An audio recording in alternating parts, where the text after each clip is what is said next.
कामाची जादू नावाची जादू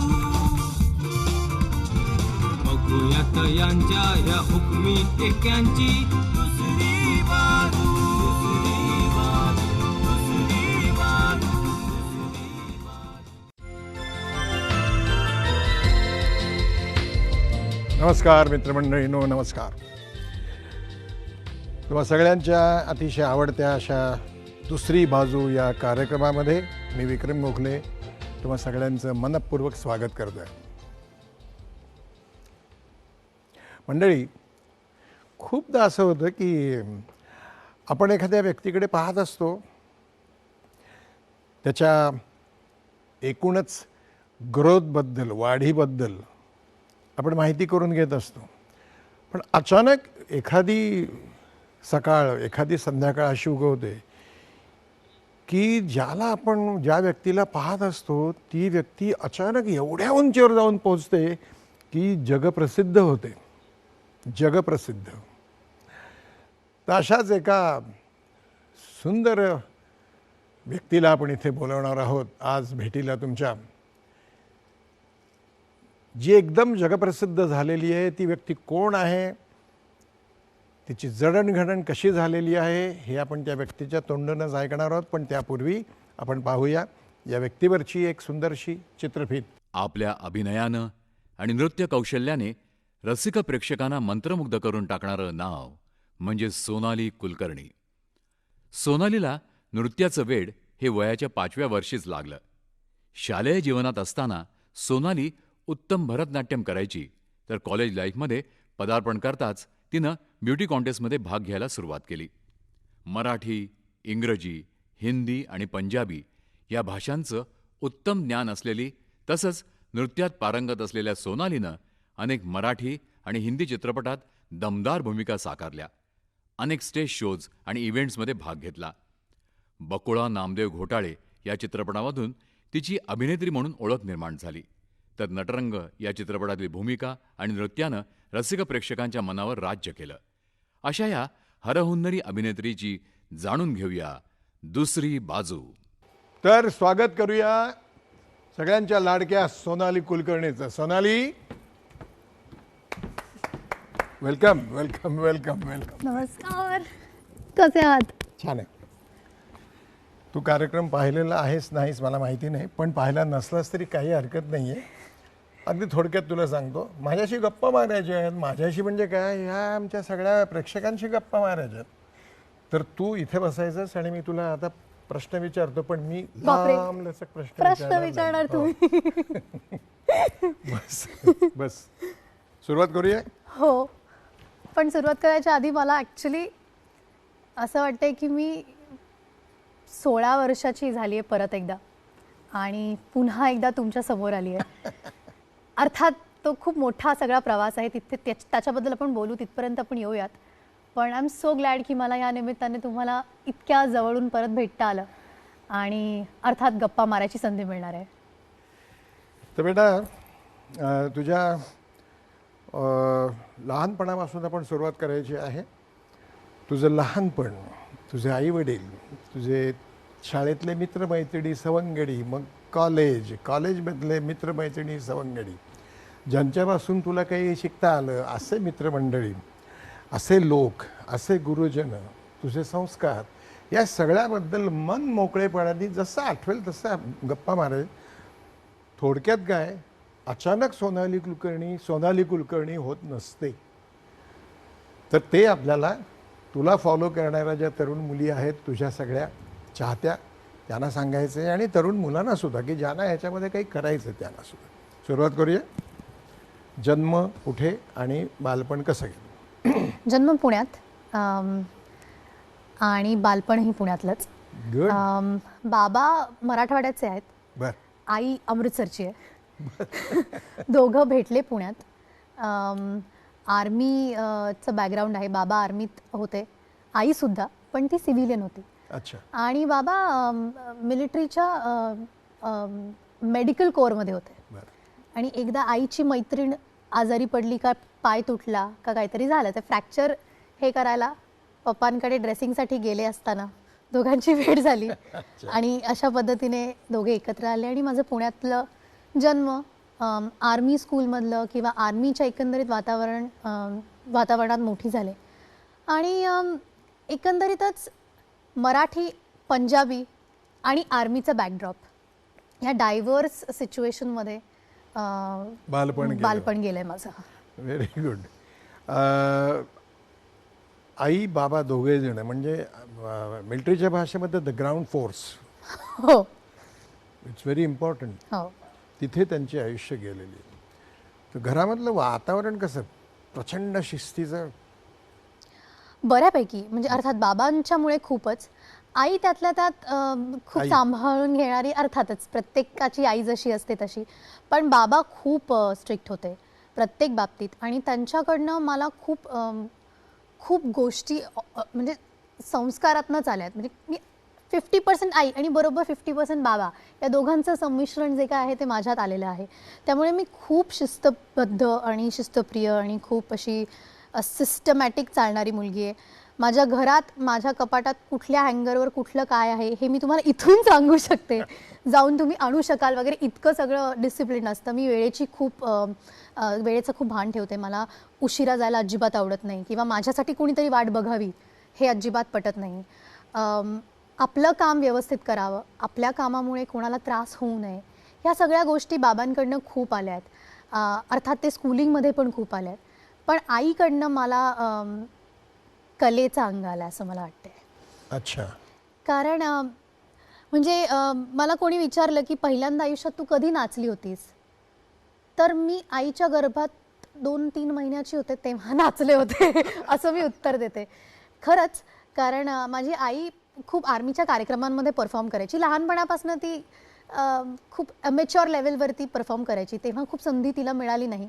तिला कुठेतरी कलाकार व्हायचं होतं, तिचं कुठेतरी एक स्वप्न होतं जे ती माझ्या रूपात पाहत होती आणि अशाच एका आर्मीच्या कार्यक्रमात ती परफॉर्म करत होती आणि तिचा तो फोटो अजूनही आहे आणि मी त्या फोटोमध्ये दाखवते की हे बघा, ही आतमध्ये ती मी आहे आणि तेव्हा मी पहिल्यांदा नाचले होते. खरं तर मला आठवत नाही की मी कधी नाचायला सुरुवात केली, कधी आरशासमोर उभी राहून चांदनी सिनेमाचे डायलॉग्स म्हणायचे किंवा प्रत्येक सिनेमा बघून आले की घरी येऊन एनॅक्ट करायचे, कोणालाही न दाखवता आरशासमोर उभी राहून. आणि मला कधीपासून ती आवड निर्माण झाली आठवतच नाही आहे. एव्हर सिन्स आय नो मला अभिनेत्रीच व्हायचं होतं. अच्छा, व्हायचं होतं. हो, गुड. माझं ठरलं होतं. बरं बरं, गुड. मग शाळेमध्ये आणि कॉलेजमध्ये स्पर्धातून ॲक्टिंग कॉम्पिटिशनमधून किंवा डान्स कॉम्पिटिशनमधून भाग घेणं कधी झालं? हो, खूप. Prior to your taking proper training in? हो. मला आठवतंय मी 5 वर्षाची होते तेव्हा शाळेच्या कॉम्पिटिशनमध्ये भाग घेतला होता आणि मी माझा डान्स स्वतः बसवला होता आणि मागे अशा 20-1 मुली होत्या माझ्याच वयाच्या, त्या सगळ्यांना मी शिकवलं होतं. So you are choreographer? हो. I love to express in my body language आणि मला असं वाटतं की ते कुठेतरी खूप आपोआप आलेली गोष्ट आहे किंवा दैवीय आहे आणि आईकडनं आलेली गोष्ट आहे. मला असं वाटतं की कुठलीही कला ही तुमच्या अंगात आधी असायला हवी असते, मग ती तुम्ही एक्सप्लोअर करू शकता, पॉलिश करू शकता, त्याला एक व्यवस्थित मार्ग देऊ शकता, पण मुळात तुमच्यात असली पाहिजे.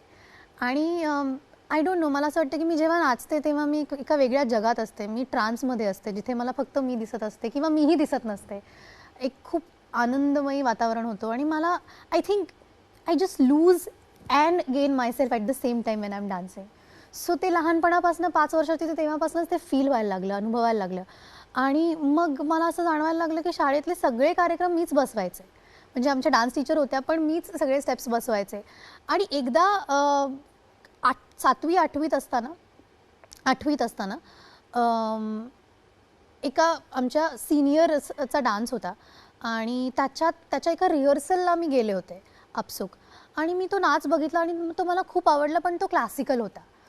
अच्छा. आणि मला तो करायचा होता, तो सिनियर्स बरोबर होता, मला करायचा होता, पण आमच्या टीचरनी मला अलाव नाही केलं. त्या म्हणाल्या की तू भरतनाट्यम किंवा क्लासिकल शिकलेली नाही आहेस, we can't allow you to perform. आणि मला ती गोष्ट खूप लागली आणि मला झालं की नाही, मला करायचं आहे, मी शिकणार. आणि मग मी त्या गोष्टीसाठी भरतनाट्यम शिकायला सुरुवात केली.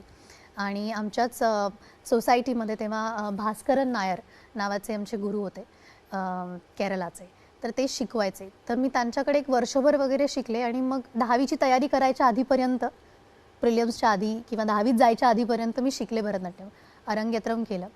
पण त्यानंतर त्यांची बदली झाली, ते पण आर्मीमधलेच होते. अच्छा. मग ते पुढे कंटिन्यू नाही करता आलं. पण ती जिद्द होती की नाही, मला कसं काय नाचात घेतलं नाही आहे, मला त्याच्यासाठी शिकावं लागेल. सो मला कुठेतरी आनंद आहे की त्या गोष्टीमुळे थोडाफार का होईना मला क्लासिकल डान्स शिकायची संधी मिळाली आणि मी भरतनाट्यम थोडंफार शिकले. Good good. मग कॉलेजमध्ये पण तसंच, म्हणजे ह्या तऱ्हेचं जेव्हा केव्हा असं कार्यक्रम असतील कॉलेजमध्ये, हे तू 10वीचं 8वीचं सांगितलं, हो. पण after you completed your 10th, when you entered in to the life of college, मग तेव्हा पुढची 4 वर्ष तू काय, व्हॉट डिग्री यू हॅड? मी ॲक्च्युली 11वी 12वी सायन्स घेतलं होतं फर्ग्युसनमध्ये. बरं. बरं, 10वीपर्यंत मी खूप हुशार होते. Me was a very good student. मला 88 वगैरे टक्के पडले Good, होते good. आर्मी बोर्डमध्ये, CBSE बोर्डमध्ये. आणि बाबांचं कुठेतरी एक म्हणणं होतं की नाही, तू डॉक्टर व्हायला हवं आहेस, कारण ते आर्मीमध्ये मेडिकल कोअरमध्ये होते. He was not a doctor but he was a general physician. त्यांची इच्छा होती की मी डॉक्टर व्हायला हवं. आणि मलाही असं खूप वाटायचं की डॉक्टर जब्बार पटेल आहेत, डॉक्टर श्रीराम लागू आहेत, तो डॉक्टर सोनाली कुलकर्णी का नाही? तर आपण तेही बघूयात. आणि I was a good bright student, त्यामुळे बाबांचं म्हणणं होतं की वाय शुडंट यू. तर 10वी नंतर मग मी 11वी 12वी सायन्स घेतलं, कारण विचार केला की I think I should give it a try. आणि मला ही आवड होती सायन्समध्ये, मला मॅथ्स सोडून सगळे विषय आवडायचे.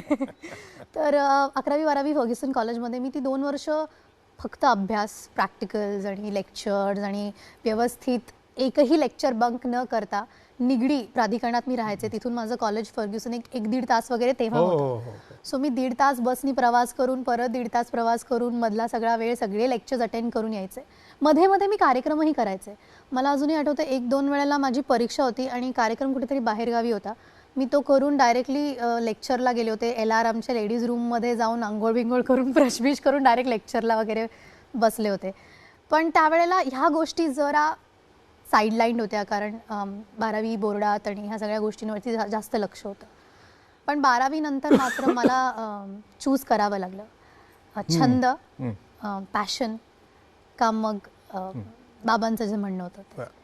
आणि त्यावेळेला choose to select this. I think I did not. That chose me on its side. बाबांनी समजून घेतलं, कारण आईचा खूप चांगला पाठिंबा होता आणि शी वॉज व्हेरी शुअर. तिला ना लहानपणी तिचे सगळे ऑफिसर्स जे होते आर्मीमधले मोठे मोठे, ते सांगते मला की ते सगळे सांगायचे की ह्या मुलीमध्ये एक स्पार्क आहे, इसको छोडना मत, पुश करो. पता आहे की तुमच्या जनरेशनमध्ये किंवा तुमच्या आजूबाजूला कोणीच असं नाही आहे ह्या क्षेत्रातलं, गॉडफादर मिळणारं कोणीच नाही. पण they used to tell my mom की नाही, तुम्ही तिला पुश करा, I am sure she will become something. आणि ते तिच्या मनात होतं कुठेतरी. सो तिने बाबांना कन्व्हिन्स केलं. पण बाबा वॉज लाईक नाही ठीक आहे, तू डॉक्टर होऊ नकोस, मला पटतंय, पण डिग्री मात्र घ्यायलाच हवी, एज्युकेशन पूर्ण करायलाच हवं, मग तुला काय करायचं ते कर. आणि बाबांनी आईला एक गोष्ट सांगितली होती की ह्या क्षेत्राबद्दल आम्ही खूप ऐकलं आहे, आमच्या खानदानमध्ये, आमच्या परिवारामध्ये अनेक पिढ्या कोणीच या क्षेत्रात कधीच आलेलं नाही आहे, पण कुलकर्णी खानदान एकदम मिडल क्लास आपल्यासारखे मराठी घरातली साधी सामान्य मुलांची, म्हणजे लोकांमधली एक मराठी मुलगी जेव्हा असं काहीतरी करायचं म्हणते, तेव्हा माझे घरचे जरा खूप असे काका आजोबा सगळे झाले होते की आमच्या घरच्या मुलींना आता तुम्ही नाचायला लावणार, ती आता अभिनय करणार वगैरे. आणि समवेअर तिथे मला वाटतं की आईचा जो पंजाबीपणा आहे ना, तो जरा असा होता की नाही मग काय, तिच्यात ती कला आहे, दाखवूया आपण. हां, तर ती सिखणी जी होती ती जास्त प्रॉमिनंटली आली. आणि सगळ्यांना सांगितलं की ठीक आहे, मला थोडे काही वर्ष द्या, आय डोंट नो, मला माहिती नाही की इथून पुढचा मार्ग कसा असेल, काय असेल, मी कुठे जाईन, काय करीन, आय डोंट नो, पण मला ती संधी तर द्या एक्सप्लोअर करायची. आणि थँकफुली याबद्दल आपण पुढे कंटिन्यू करणारच आहोत. पण त्यापूर्वी बेटा आपण एक छोटीशी विश्रांती घेऊया. मित्र, एक अतिशय सुंदर मुलीशी आपण गप्पा गोष्टी करतो. आणि ती फक्त सुंदर नाही आहे, ती सुशिक्षित आहे, विचारी आहे, स्वतःचा विचार स्वतः करणारी आहे. या मुलीशी आपण गप्पा गोष्टी करतो. कुठेही जाऊ नका, बघत राहा दुसरी बाजू, सोनाली कुलकर्णीची गप्पा गोष्टी.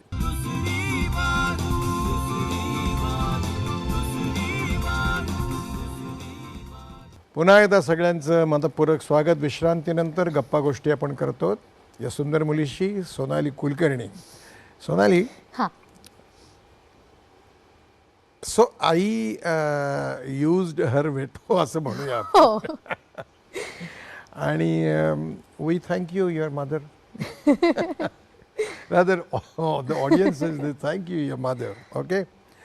आता हे सगळं झाल्यानंतर पुन्हा तू म्हणजे ह्याच्यात तू यायचं ठरवलंस हो. आणि मग मास कम्युनिकेशन किंवा जर्नलिझमचा कोर्सही केलास. हो. ते केव्हा केलंस मग? 12वी नंतर मग जेव्हा ठरलं की या क्षेत्रात यायचं, तेव्हा बाबांचं एकच म्हणणं होतं, एकच अट होती बाबांची की शिक्षण डिग्री पूर्ण. घ्यायची.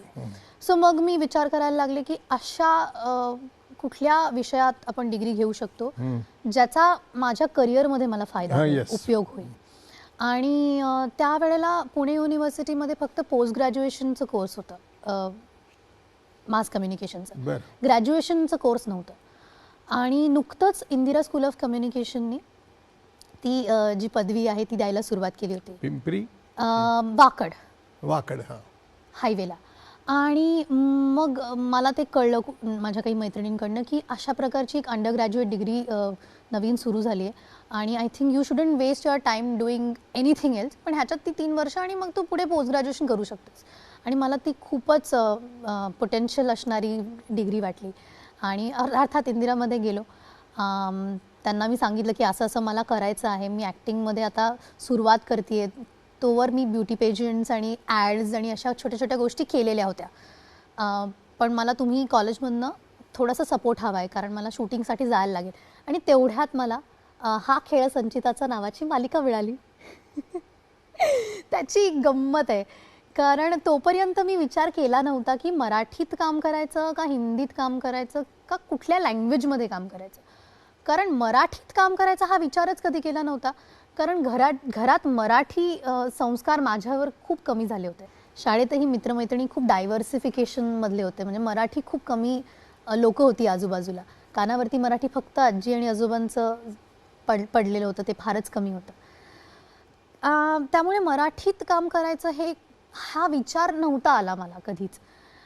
ऑडिशन्स देत होते पुण्यात वेगवेगळ्या गोष्टींसाठी, मग सिरियल्स असू देत, सिनेमे असू देत, ॲड्स असू देत, डान्स संबंधित गोष्टी असू देत. आणि अशाच वेळेला मी डान्स ओरिएंटेड एका ऑडिशनला गेले. तिथे जाऊन मला कळलं की ही मराठी मालिका आहे आणि उषा देशपांडे दिग्दर्शित करणार होत्या त्या. आणि पण होती. हो, कथ्थक शिकणारी मुलगी त्यांना अपेक्षित होती त्या मालिकेसाठी. सो मी तेवढाच फक्त पॉईंट ऑफ व्ह्यू बघितला होता की डान्स आहे, पण मराठी बोलायचं आहे. आणि दिलं त्यांनी मला ऑडिशनला एवढं मोठं पान मराठीत. म्हटलं अरे बापरे, हे मला 2-3 तास लागतील पाठ करायला. मी आजवर कधी असं फॉर्मली किंवा प्रोफेशनली मराठीत नाही बोलली आहे. तुटक फुटक आजी आजोबांशी जे काय बोलली तेवढंच. तर उषाताई म्हणाल्या की नाही नाही, तू वेळ घे, आपण बघू, तुला नाच येतो ना, तू दिसायला एकदम विक्रम काकांची नात आहेस. त्यामुळे लुक वाईज बाकी सगळ्या गोष्टी बरोबर आहेत, फक्त मराठीचा प्रॉब्लेम आहे की नाही तो आपण सॉल्व्ह करू, तुझे वेळ घे, आम्ही तुला मदत करू. मग त्यांनी छान मला वेळ दिला. मग मी ऑडिशन दिली, ती त्यांना आवडली आणि तसं माझं सिलेक्शन झालं. आणि अशा तऱ्हेने मी मराठी इंडस्ट्रीचा भाग झाले. आणि पहिल्याच दिवशी तुमच्या समोर यायची संधी मिळाली आणि मी खूप घाबरले होते कारण अभिनयातलं केलेलं नव्हतं, मराठीतलं कधी बोलले नव्हते आणि थेट समोर विक्रम गोखले. असं झालं होतं की बापरे, आता मी फ्रीज होणार आहे का मी मेल्ट होणार आहे मला माहीत नाही. पण आय एम सो ग्रेटफुल की मला तुम्ही समोर होतात आणि ज्या पद्धतीने तुम्ही ते 6 महिने माझ्याकडनं इतक्या प्रेमाने काम करून घेतलं. ह्या निमित्ताने मला सगळ्यांना सांगायचं की माझे मराठीतले आणि अभिनयातले जे पहिले धडे आहेत ते विक्रम काकांनी घेतलेत. आणि हा खेळ संचिताच्या मालिकेच्या सेटवर जे काही मला येतं ते फक्त तुमच्यापासून शिकली आहे मी. तुझं बाकीचंही काम चांगलं होतं त्याच्यातलं. Good, thank you so much. पण मग तू अरंगेत्रम झाल्यानंतर फक्त नाचाचे काही आयटम्स किंवा डान्स असे काही केलेस? कॉलेजमध्ये असताना केले आणि शाळेत आणि कॉलेजच्या बाहेर जेवढे कॉम्पिटिशन्स असायचे पुण्यात त्यावेळेला खूप डान्स कॉम्पिटिशन्स व्हायचे. त्या सगळ्याच स्पर्धांमध्ये मी भाग घेतलं होतं. अनेक जी काही स्पर्धा झाल्या त्या जिंकले पण होते. कमर्शियली सुद्धा मी शोज करायचे. नाही, उषाने तुला जेव्हा तू भरतनाट्यममधली आहे ना? हो, आणि त्याच्यात कथ्थक होतं. हो तर ते कसं काय केलंस तू? विक्रम मेहरोत्रा आणि उषा, हो. तर ते तू कसं? कारण ते आम्हाला काहीच माहीत नाही. आम्हाला फक्त एवढंच माहिती आहे की छान दिसणारी एक नात मला मिळालेली आहे त्या ह्याच्यामध्ये. तर ते कसं काय केलंस? त्यावेळेला त्यांनी मला एक पुण्यात ट्युटर शोधून दिले होते की तू काही दिवस जाऊन त्यांच्याकडे वर्कशॉप कर कथ्थकचे. आणि फॉर्च्युनेटली काय झालं की भरतनाट्यम मी खूप वर्ष शिकले नव्हते, त्यामुळे माझी बॉडी रिजिड नव्हती झाली भरतनाट्यमसाठी. मला त्याचाही एक कुठेतरी फायदा वाटतो की एक फॉर्म जेव्हा आपण पूर्णपणे शिकून घेतो ना, तेव्हा आपण ते खूप रिजिड होतो. मग आपल्याला दुसरा कुठला फॉर्म अडॉप्ट करताना आपली बॉडी खूप स्टिफ होते. हो का? हो, ॲज अ डान्सर हे मी खूप अनुभवलं आहे. आणि बिकॉज मी काहीही खूप वेळ न शिकल्यामुळे I can very easily mould in to anything. त्यामुळे मला कथक अगदी 15-20 दिवसांच्या वर्कशॉपमध्ये मी छोटे छोटे बारकावे शिकले होते. आणि मला त्या सगळ्या ज्या अदा आहेत त्या करायला खूप मजा आली. आणि अजूनही मी कुठलाही नवीन form within a few minutes शिकू शकते. Good good. ब्युटी कॉन्टेस्टमध्ये तू भाग घेतला होतास ते कुठे? हो, ते ॲक्च्युली 11वीत असतानाची गोष्ट आहे. मी अगदी 14-15 वर्षाची होते आणि आय वॉज द यंगेस्ट. मला असं वाटलं होतं की मला अलाव करणार नाही. एकतर मी खूप अशी उंच नाही आहे, कारण ब्युटी पेजंट वगैरे मध्ये भाग घ्यायला you have to be some certain 5-6 वगैरे. आणि आय वॉज व्हेरी शुअर की मला रिजेक्ट करणार ऑडिशनला. मी आधी निगेटिव्ह विचार करून जाते. मी गेले ऑडिशनला आणि त्यांनी चालून दाखवा आणि how do you present your self वगैरे ते सगळं करून दाखवा. त्याच्यानंतर मी आईला सांगितलं, आई आपण घरी जाऊया, आपलं काही इथे होणार नाही. नाही नाही होईल ना, का नाही होणार. माझी आई अशी सतत पॉझिटिव्ह असते. आणि काही नाही, मला त्यांनी दुसऱ्या राऊंडला बोलवलं, माझं सिलेक्शन झालं. I was in the top 3 and you won't believe I won all the sub rounds. 8 पैकी 7 सबटायटल्स मी जिंकले आणि I was the first runner up. I was the youngest, shortest आणि फर्स्ट एव्हर टाईम मी रॅम्पवरती चालले होते आणि ते सगळे सब राऊंड्स मी जिंकले. पण त्यावेळेला एक खूप वेगळी गोष्ट मला पहिल्यांदा अनुभवायला मिळाली आणि इट वॉज व्हेरी स्केरी. पहिला राऊंड झाला, मी सिलेक्ट झाले, सेकंड राऊंडमध्ये झाले आणि फायनल राऊंड असतो जिथे तुम्हाला 1 मिनिटात प्रश्नाचं उत्तर लिहायचं असतं मंचावरती. आणि मग ते टॉप 3 विनर्स काढतात. आणि मी बॅकस्टेज 5 मुली फायनलिस्ट बॅकस्टेज होतो आणि आमच्या अँकरनी अनाऊन्स केलं की आता ह्या 3 मुली येतील आणि 5 मुली येतील आणि हे होणार. तेवढ्यात बॅकस्टेज आमचे जे कोरिओग्राफर होते, कोरिओग्राफर डिरेक्टर शोचे, ते आले आणि त्यांनी मला बाजूला बोलवलं आणि मला म्हणाले, ही घे चिठ्ठी, याच्यात प्रश्न आहे, त्याचं उत्तर आहे, तू लिही आणि तू जिंकशील. आणि आय वॉज लाईक वाव. आणि मला त्या क्षणाला कळलं नाही की आपण हे करायला पाहिजे का नाही, कारण ते अगदीच मोहाचे काही 2-3 क्षण होते. 2-3 मिनिटात आणि स्टेजवर जायचं होतं. मी ते वाचलं आणि म्हणाले की हां, आता मी जिंकणार. आणि मी स्टेजवर गेले आणि अनाऊन्स झालं की आता प्रश्न आहे वेगळाच कुठला तरी. आणि आय वॉज झॅप्ड. माझी 10 सेकंड्स ते सगळं पुसण्यात गेली आणि मग माझ्याकडे उरले फक्त 50 सेकंड्स. आणि त्या 50 सेकंड्समध्ये मला जे काही सुचेल ते लिहायचं होतं. आणि मी उत्तर लिहिलं आणि अर्थात मी फर्स्ट रनरअप झाले, सेकंड आले. पण आय वेंट बॅक आणि I shared this with my mother की असं असं झालं. आणि आईने मला सांगितलं की this is the way it works. म्हणजे तुला डिस्ट्रॅक्ट करण्यासाठी हे होतं. अशा वेळेला तुम्ही काय करायचं हे तुम्ही ठरवायला पाहिजे. I congratulate you. Thank you so much. आणि मला ॲक्च्युली मी खूप रडले आईकडे येऊन की दिस इज द बिगिनिंग बेटा. That was not your fault the somebody comes and tells you की तुम्ही असं असं करा. Maybe that was a trick. Anyway, तू सिनेमामध्ये कशी आलीस हे मी तुला विचारणार आहे, पण त्यापूर्वी आपण पुन्हा एकदा छोटीशी विश्रांती घेऊया. मित्रांनो, मजेशीर गप्पा गोष्टी चालू आहेत सोनाली बरोबर. कुठेही जाऊ नका, बघत राहा दुसरी बाजू.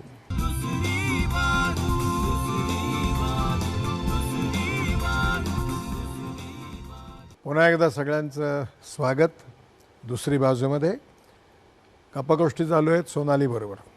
सोनाली, हे सगळं समजलं आम्हाला की beauty contest, shifting from this form of dance to that form वगैरे, shifting from small screen to big screen, हे कसं काय झालं? हे पुन्हा एकदा हा खेळच्याच सेटवरती झालं. मला आपल्या शूटिंगच्या दरम्यान आपल्या मेकअपमॅननी विचारलं की तुला सिनेमा करायचा आहे का, म्हणजे कोण कुठून कामाची संधी घेऊन येऊ शकतो तुमच्यासाठी काही सांगता येत नाही. तर म्हटलं ऑफकोर्स आवडेल मला, इनफॅक्ट मला फिल्म करणं इज अ ड्रीम.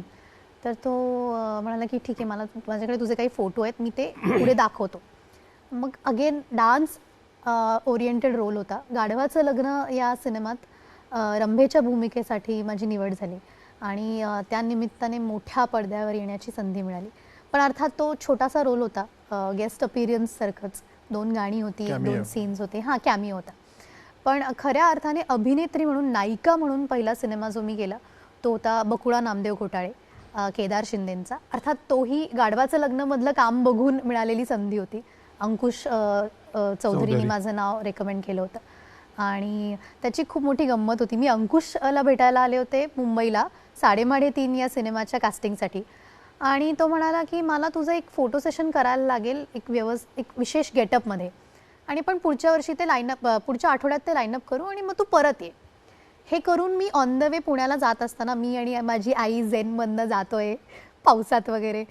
मग त्याचा मला फोन आला की कुठेस तू जिथे असशील तिथे थांब, आत्ता या नंबरवर फोन कर, केदार शिंदे आहेत, ते नवीन मुलगी शोधतात आणि मला असं वाटतं की तू त्यांची हिरोईन आहेस, लगेच त्यांना फोन कर. म्हणलं बरं. मी केदार सरांना फोन केला आणि ते म्हणाले की तू कुठे आहेस आत्ता? म्हणलं मी पुण्याला चालले आणि उद्यापासून माझं कॉलेज सुरू होतं आहे, फर्स्ट इयर, आणि माझी परीक्षा वगैरे काहीतरी असणार आहे. तर ते म्हणाले नाही, मग उद्या आपण तेव्हापर्यंत थांबू शकणार नाही, तू तिथेच थांब जिथे आहेस आत्ता. कुठे आहेस तू, मला लँडमार्क सांग. म्हणलं मी आता चेंबूरला आणि RK स्टुडिओच्या गेटच्या समोर आहे. तर ते म्हणाले तिथेच थांब. आणि ते 5व्या मिनिटाला RK स्टुडिओच्या गेटच्या समोर आले. स्ट्रीट लॅम्पच्या खाली त्यांनी मला बघितलं एक 7-7:30 वाजता.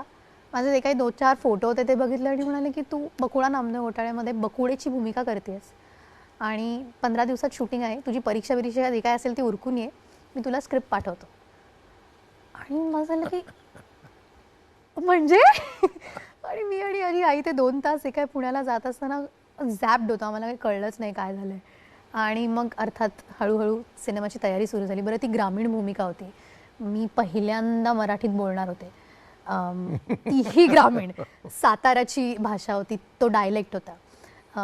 मी पाठांतर करून गेलो होते स्क्रिप्टचं अख्खं, म्हणजे पेज नंबर 31 वरती अमुक सीन म्हटलं तरी तर मी ते सांगून टाकायचं, मला इतकं पाठ होतं ते स्क्रिप्ट. अर्थात खूप अवघड होतं ते सगळं. पाठ केलं होतं म्हणतेस तर त्या सातारी भाषेमध्ये, सातारी लहेजामध्ये एखादं वाक्य म्हणता येईल का तुला? हो, नक्कीच म्हणता येईल. मला त्यातला एक सीन खूप आवडतो, जेव्हा पहिल्यांदा बकुळेचं लग्न होतं, ती घरी येते आणि नामदेवराव तिला घरवीर दाखवतात आणि तेवढ्यात सरपंच घोटाळे येतात आणि ते म्हणतात की की छान दिसतेस तू, तुझा आवाज ऐकायचा आहे आम्हाला, नाव घेऊन दाखव. आणि तो एक छोटासा जो काही उखाणा म्हणतो पण ते मी घेऊन दाखवते.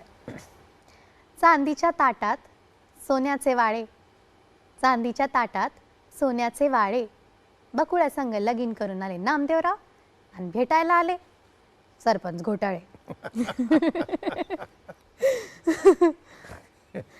अर्थात हे सगळं नंतर डबिंग वगैरे हे सगळंच शिकले पहिल्यांदा मी या सिनेमाच्या प्रोसेसमध्ये. आणि it's a very interesting thing to learn what is dubbing. I think dubbing मला वाटतं की सिनेमाच्या प्रोसेसमध्ये तुमचं काम सगळ्यात स्ट्रॉंगली एनहान्स करायची संधी असते ती डबिंग, म्हणजे तुमचं काम आणखीन चांगलं होण्याकरता. So that was your first film. That was my first film and I am so proud की मला त्या सिनेमासाठी सर्वोत्कृष्ट अभिनेत्रीचा पुरस्कार मिळाला, स्टेट अवॉर्ड मिळाला, सगळे अवॉर्ड्स त्या वर्षीचे मिळाले. Good good. घरामध्ये आता कुठली भाषा बोलतेस मग तू? पंजाबी, इंग्लिश, मराठी, हिंदी?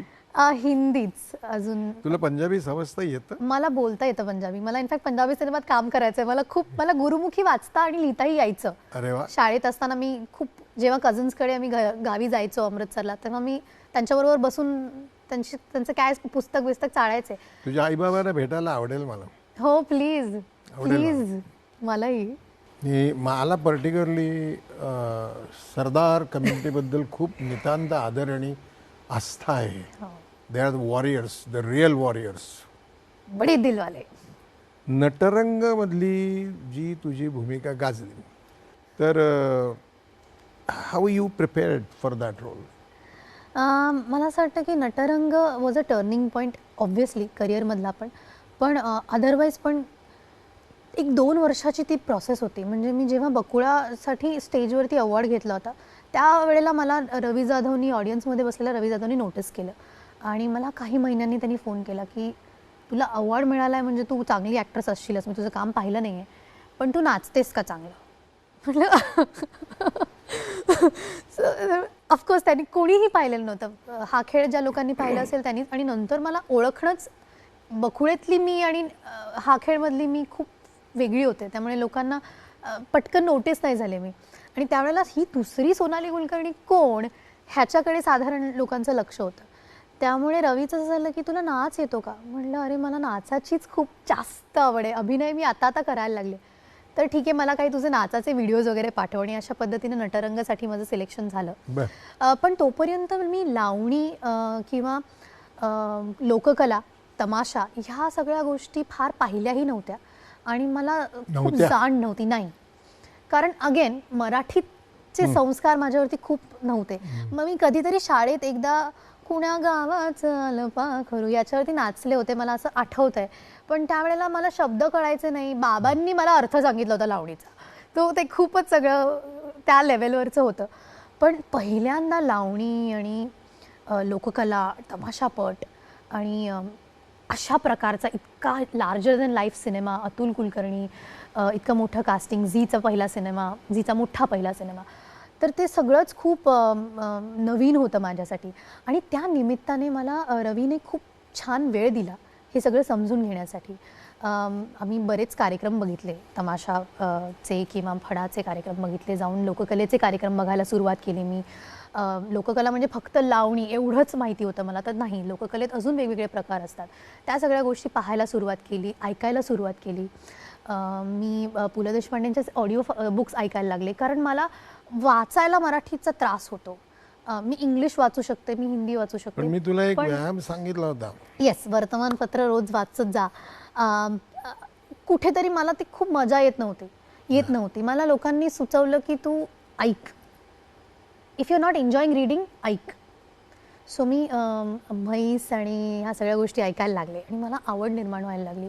मग कुठेतरी मराठी, मी नटरंग पहिली कादंबरी होती ती वाचून काढली. मला मग तिथून थोडी आवड निर्माण व्हायला लागली. आणि ह्या सगळ्या गोष्टी 2 वर्ष मी प्रोसेस करत होते, फक्त तयारी करत होते.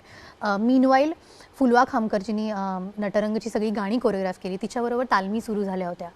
लावणीत असणाऱ्या ज्या अदा असतात त्या खूप कथ्थकमधनं येणाऱ्या असतात, ते मी कधीच शिकलेली नाही आहे. तर अर्थात तिच्याबरोबरच्या धड्यांमधनं खूप बारकाव्या आणि खूप नाजूकच्या गोष्टी शिकायला मिळाल्या, ज्या एरवी माझ्या कधी लक्षात आल्या नव्हत्या. So I am so glad की मला प्रत्येक व्यक्ती जी भेटत गेली काही ना काही देऊन गेली.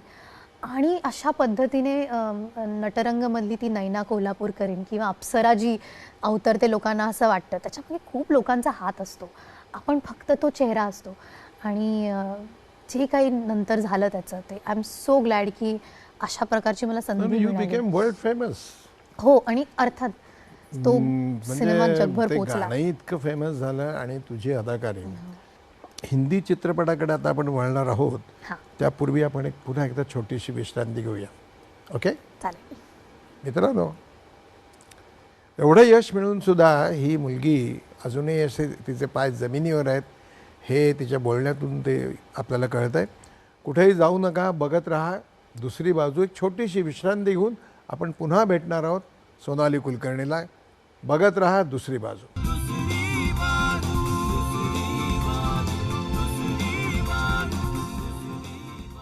सर्वांचं पुन्हा एकदा विश्रांतीनंतर स्वागत. गप्पा गोष्टी करतो सुंदर सोनालीशी.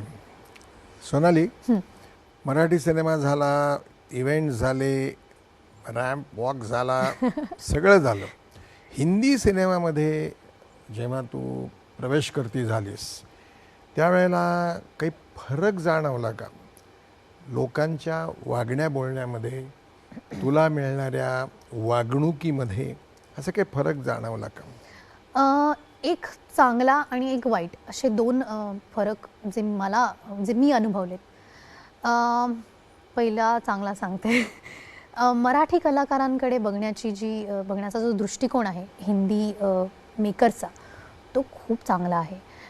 अर्थात कारण इतके दिग्गज तुमच्यासारखे अनेक मराठी कलाकार आहेत ज्यांनी हिंदीत जाऊन इतकं अप्रतिम काम केलं आहे. हिंदी कलाकारांसारखं युजली कसं असतं की त्यांना लाईन्स पाठ नसतात, त्यांना वेळ लागतो, वेगळ्या पद्धतीचं काम ते करतात. पण मराठी कलाकार हे इतके तयारीचे असतात की ते जेव्हा हिंदीच्या सेटवर जातात तेव्हा तिथल्या मेकर्ससाठी ते ड्रीम असतं, कारण ते पटकन त्यांचे सीन्स अप्रतिम पद्धतीने करून जातात, कारण त्यांचा नाटकांचा इतका मोठा अनुभव असतो, इतकी मोठी संस्कृती आहे, इतकं मोठं कल्चर आहे, ट्रेडिशन आहे, अपब्रिंगिंग आहे जे मराठी कलाकारांचं झालं आहे. जी जडणघडण मराठी कलाकारांची होते ती इतर कलाकारांची त्या मानाने कमी असते. त्यामुळे मराठी कलाकारांकडे बघण्याचा जो दृष्टिकोन आहे, जो आदर आहे, तो निश्चितच कमालीचा आहे. आणि तो अर्थात इतक्या पिढ्या आलेला आहे, तो आमच्यापर्यंत सुद्धा आहे. त्यामुळे आमच्याकडे सुद्धा लोक तशाच पद्धतीने बघतात. हा एक चांगला फरक. दुसरा म्हणजे मराठी हिरोईन्सकडे जरा एक नॉन ग्लॅमरस पद्धतीने बघतात अजूनही. म्हणजे मी जेव्हा हिंदीच्या ऑडिशनला गेले होते, त्यांनी मला सांगितलं होतं की अशा अशा प्रकारची भूमिका आहे, so you dress up like that आणि कम. तर मी गेले आणि मी बोलायला लागले आणि तेव्हा नटरंग बघितला होता त्या मेकरनी. आणि एक 10 मिनटं इंटू द कॉन्व्हर्सेशन त्यांना असं वाटलं की अरे, you are a metropolitan girl, you speak English and you have amazing skills. I said excuse me, म्हणजे no, we thought, we saw Natarang and we thought you're some gaon ki ladki who doesn't even know how to speak English or any other language or Hindi for that matter. Sonali, आत्ता तू जे म्हणालीस की एक मराठी हिरोईन्सकडे बघण्याचा एक थोडासा वेगळा दृष्टिकोन असतो हिंदी फिल्म मेकर्सचा. हो, ते तू मला सांग पुन्हा एकदा. मला नेमकं कळलं नाही, कारण त्याच्यावरती माझं एक निरीक्षण मी केलेलं आहे अनेक 25-30 वर्ष, ते मी सांगेन. नक्कीच. कारण याला जबाबदार बऱ्याचशा वेळेला मराठी माणूसच आहे, ते नंतर सांगेन मी. त्यापूर्वी तुझी आई तुझ्याबद्दल काय म्हणते ते आपण आता बघणार आहोत इथे या पडद्यावर. अरे बापरे. शुरू से ही वो स्टडी में बहुत होशियार थी, हमेशा मेरिट में आती थी और उसका एम था डॉक्टर बनना, लेकिन उसको प्रोग्रेस इसमें मिलती गई इसलिए वो इस लाइन में आ गई और यही उसका करियर बन गया. और शौक़ था उसको शुरू से ही फिल्मों के बारे में, डांस के बारे में. तो ये साइंस छोड़ के ये रास्ता उसने अपनाया, क्योंकि अगर डॉक्टर बनती तो उसको सीधा ही चलना पड़ता, तो फिर कुछ आगे पीछे नहीं देख सकती थी. इसके लिए फिर उसने मतलब ये लाइन में अपना करियर आगे किया और इसी लाइन में स्टडी की. जैसे हार्डवर्क कर रही है, उसको सक्सेस मिले हर एक फील्ड में, अपनी सेहत का ख्याल रखे, प्रोग्रेस करे, बस यही आशीर्वाद आहे हमारा. म्हणजे आईचं तिला ॲक्च्युली खूप बोलायचं असतं, पण ती कॅमेरासमोर आली की ती खूप कॉन्शियस होते आणि कॅमेरा बंद झाला की ती नॉनस्टॉप बोलू शकते. आणि तिला जरा मराठीत बोलायला लावलं की ती जरा कॉन्शियस होते. ती पंजाबीत मराठी बोलते. तू आता मला म्हणालीस की एक चांगला अनुभव सांगितलास, एक दुसरा हा अनुभव सांगत होतीस. फार वेळेला मी असं हे पाहिलेलं आहे की मराठी म्हटलं की एक विशिष्ट प्रकारचीच भाषा हे लोक बोलतात असा एक समज झालेला आहे. त्यामुळे मराठी भाषेतली हिंदी लोकांनी केलेली ॲड भाषा ती धडगुजरी खेडेगावाची अशीच असते. मराठी माणूस म्हटलं की त्याला नोकराचीच भूमिका. मराठी हिरोईन म्हटलं की तिच्याकडे ती तमाशात नाचणारे असतात त्यांचीच भाषा. हे बऱ्याच वेळेला मराठी माणसं जी जाऊन सादर करतात ना त्यांना, म्हणजे तुझी गोष्ट वेगळी आहे. So you ask them questions that what happen to you. Yes I know English, हा वेगळा भाग. पण स्वतः कॉन्फिडेंटली उभं राहणं आणि त्यांना समजावून देणं की तुम्ही समजता तसं नाही आहे, असं नाही. हे करायला मराठी मनुष्य कमी पडतो. हा माझा 35-40 वर्षाचा माझा प्रत्यक्ष अनुभव आहे. I never do this because I have learn to say no. Exactly. आणि कुठेतरी प्रोजेक्शन जे आहे ना ते खूप आपलं नो नो, चुकतं. You have to carry your self. You carry. हां, तुम्ही सांगा ह्याच्यामध्ये नोकराचं काम आहे, ओके, पण त्याच्यानंतर you are better than them. हो, हे कुठेतरी You prove prove it and tell them. They bow down. Okay? खूप ruthless industry. Unless you prove your self, तुम्हाला Ruthless कोणी तर उभं काय, करत सगळेच रुथलेस आहेत या इंडस्ट्रीत. कोणी कोणाचं नसतं. कोणाचं नसतं. जे शेवटपर्यंत टिकून राहतात त्यांनाच मित्रमंडळी म्हणायचं. Very good. तुला आणखीन एक प्रश्न मला विचारायचा जो महत्त्वाचा आहे. You are a learned woman, learned young woman, cultured woman from a cultured family, cultured parents. समाजाचं आपण काही देणं लागतो असं तुला आतून वाटतं का? एक फॅशन आहे, पण फॅशन म्हणून नाही, जेन्युइनली तुला असं वाटतं का? हल्ली काय झालंय ना, लोक करतात एवढं आणि त्याचा खूप मोठा शो करतात की आम्ही खूप करतोय आणि एव्हरीबडी इज ट्राईंग टू से की आम्ही सोशल वर्क करतो. मला वाटतं social work starts with your self. तुम्ही स्वतः मुळात त्या तेवढे मोठे त्या क्षेत्रात व्हायला हवे आहात, किंवा तुम्ही स्वतः should have the potential. If you set an example only then can you help others grow. I think बरं. आणि सोशल वर्क करायला काही एक वेगळा विषय घ्या आणि लोकांचं भलं करा अशी एक वेगळी गरज नसते. I think you can start it with your house, your family, your society, आणि देन ऑफकोर्स इट स्प्रेड्स. वेगवेगळ्या क्षेत्रात काम करणारी वेगवेगळी लोकं आहेत. मला पर्सनली जो विषय मनापासून भिडतो किंवा मला ज्या गोष्टीमुळे आनंद मिळाला आहे, मला तो आनंद लोकांना द्यायला आवडेल. लहानपणापासून मी सगळ्यात जास्त आनंदी राहिली आहे ती मंचावर परफॉर्म करताना, डान्स करताना. I don't know if you can call this social work. पण हल्ली काय झालं आहे ना, आपण बाकीचं सगळं करतो. आपण आपल्या बिझनेससाठी, आपल्या फॅमिलीसाठी, आपल्या मुलांसाठी, पैशांसाठी सगळं काही करतो. वेट लॉससाठी पण करतो. पण आपण छंद म्हणून फक्त नाचतो का? छंद म्हणून गातो का?